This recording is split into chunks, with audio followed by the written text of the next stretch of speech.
how to use live listen in iPhone with AirPods. Hey everyone, welcome back to the channel. If you are new here, don't forget to hit the subscribe button and turn on the notification bell to not miss any updates.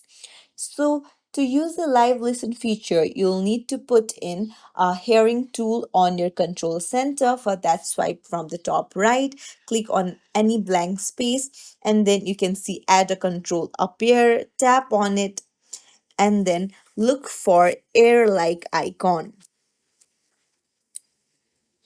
So scroll down.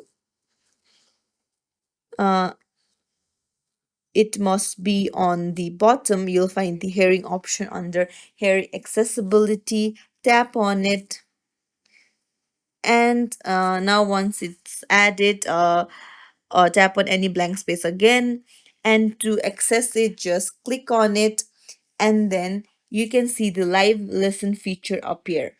Now, to use this, you will need to make sure that your phone is connected to your AirPods. So, what you need to do is you make sure it's connected. I have connected it, and then now go to the hearing tool again, and then your live listen function will open up. You just have to tap on it, and then that's it. If you found this tutorial helpful, don't forget to like and subscribe to our channel for more tips and tricks. Thank you for watching.